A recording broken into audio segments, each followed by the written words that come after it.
Today is Monday, March 20. I'm Pastor Anthony, and this is Wilderness Wanderings.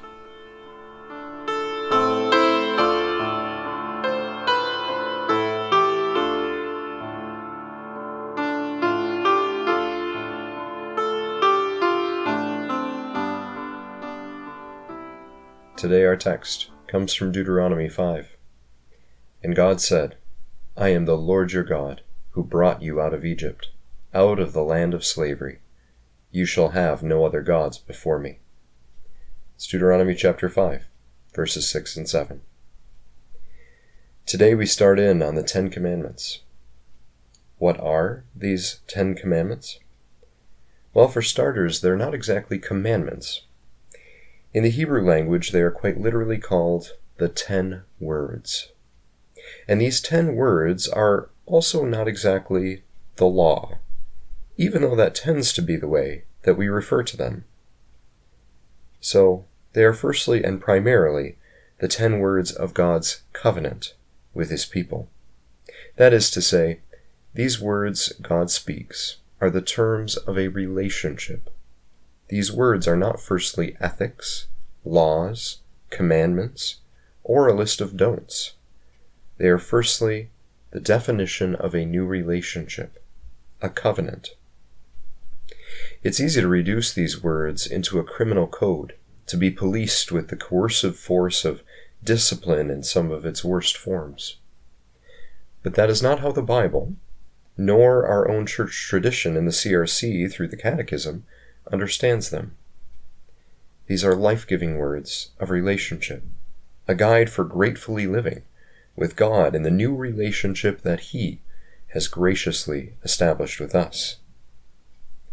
The two members of this covenantal relationship are named in this first word in Deuteronomy 5.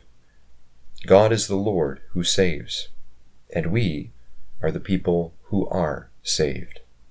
This is the basis and foundation of the relationship that these 10 words establish. Why and how does Israel have anything to do with this God? Well, because He is the God who has chosen of His own free volition to have something to do with them, namely, by saving them. It had nothing to do with Israel, or anything good or special about them, just as it had nothing to do with Abraham, Isaac, or Jacob before them. The patriarchs were cowardly, devious, and strong-willed. They were not particularly righteous. The people of Israel weren't any better. There was nothing that made them better or different than anyone else.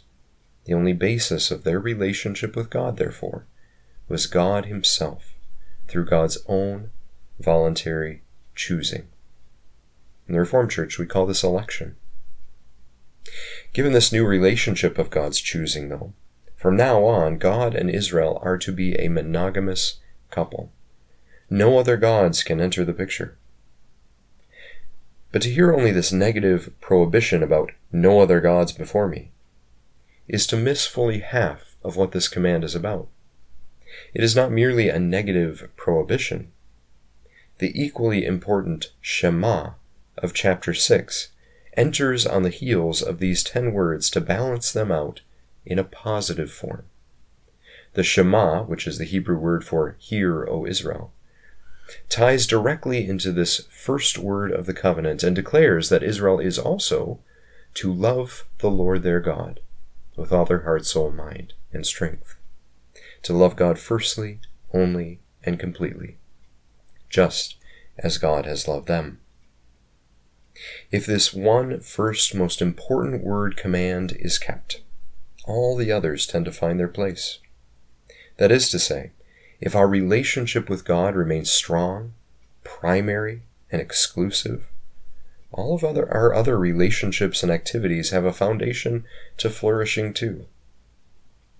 I talked to someone just the other day who experienced this. Any number of questions had hung over this person for years about relationships and the future. Any number of paths to a solution had been sought, but to no avail.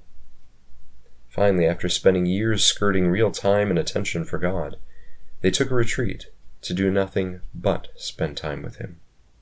Oddly enough, simply taking that time to reorient firstly on God, this person discovered not a resolution, but a peace about some of the other questions too. Enough to step forward into commitment on the other side. God has established a relationship with us. It is the first, most important relationship of our lives. So, take time to check in with God today. How is your relationship with Him doing? And as you journey on, remember that He has firstly chosen you, and He is the one who blesses you. So receive it. May the peace of the Lord Christ go with you, wherever He may send you. May He guide you through the wilderness and protect you through the storm. May He bring you home rejoicing at the wonders He has shown you. May He bring you home rejoicing once again into our doors.